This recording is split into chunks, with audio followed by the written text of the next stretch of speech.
First off, it's all about the U.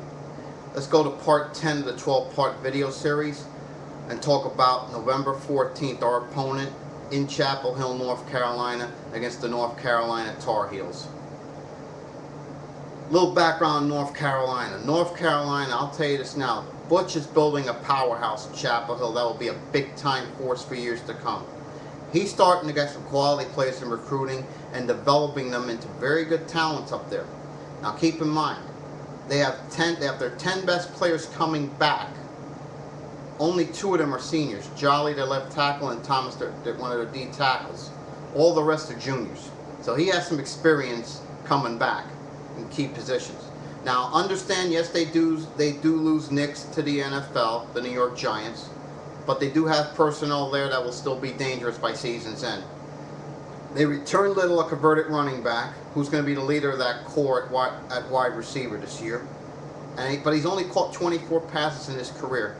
They do have a lot of talent at the receiving core: Boyd, Mason, Harrelson, and Adams. But the key is their inexperience. Once they have game experience, and you could bet your bottom dollar they will when we play them on the 14th. Once they have game experience under their belts, they're going to be major forces to deal with. And they have 2 other threats, Jones and Panalto, who's their hybrid player at H-back at tight end. Again, see a theme here. Their weakest link, though, is their O-line. Well, let's not be fooled. They do have depth, and they're still pretty good, though there's some people changing positions there this year.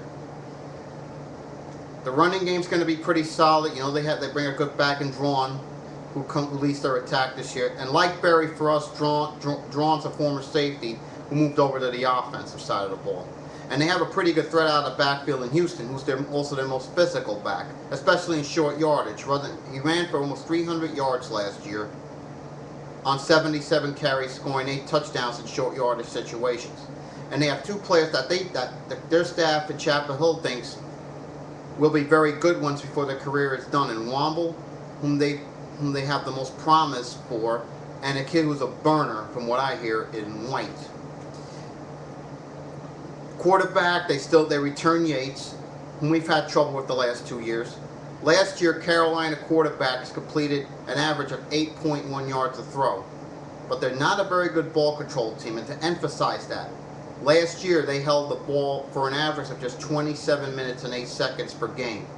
So basically, if you could force 3 and out on, we could force a lot of 3 and outs in this game, or we can get the ball a lot, and we can move the ball on this team pretty well. Now let's move over to the defensive side. They hard loaded with speed. I mean, when Butch recruits, you know he's going to go after speed, and some pretty darn good football players to boot. The downside here is they only had 11 sacks last year by their defensive line, but they have 2 very good players in the interior in Marvin Austin and of course Thomas. Their defensive ends aren't too bad either, with McAdoo, Quinn, Copples, and Wilson. But they are a little suspect at the linebacker position, with graduating, decimating that group a little bit. They are moving players around here as well, but they do return their best player in Sturmat, who goes to the Mike this year. Also, Carter's another player we need to know where he's out on the field from a CANES perspective. Of his 68 tackles last year, 11 of them were for losses. Now, the secondary is so-so with the loss of their best player in Goddard, but this is from a CANES perspective. I think Jacory can do some damage against the secondary, and you can bet Whipple will remember that when we play them on the 14th. Especially since they don't like to play man-to-man coverage. They're mostly a zone team, and their cornerbacks are pretty small, like 5'9", 5'10". But their safeties, though, are still pretty darn good, with both Williams, again, one of the Williams boys not related, returning along with Donta and Melvin, who their people believe could be a great one there when it's all said and done in Chapel Hill.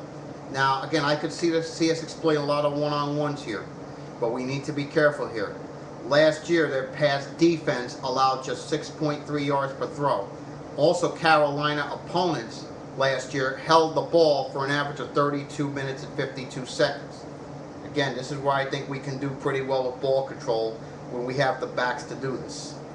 And now their defense can wear down against a very good offense. Again, when we come up to Chapel Hill on the 14th, we'll have a very good. We'll have everything rolling at that point. Now, special teams wise, let's be careful. They will block kicks, so we're going to need to understand that. Matty Bosher specifically. Now, Carter blocked 5 a year ago, and their special teams coverage was one of the best in the country, especially on kicks where opponents had just 18 yards per return. However, both their kicker and punter are gone, and in close games, this could be to our advantage this time.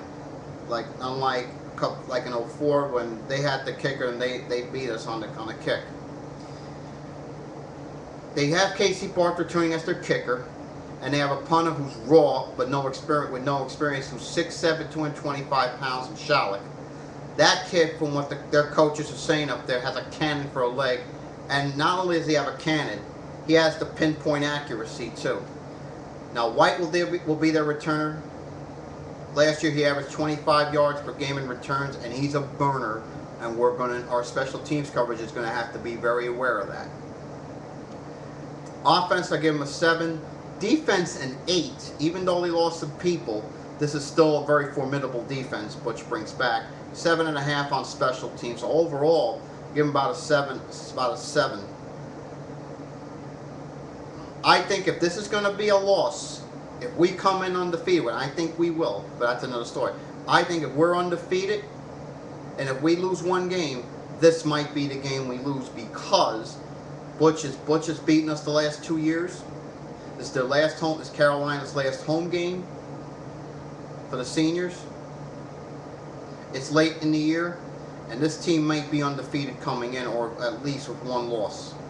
So let's understand the magnitude of this game November 14th when we go up to Chapel Hill. Anyway, back with the Duke preview, and as always, go Canes.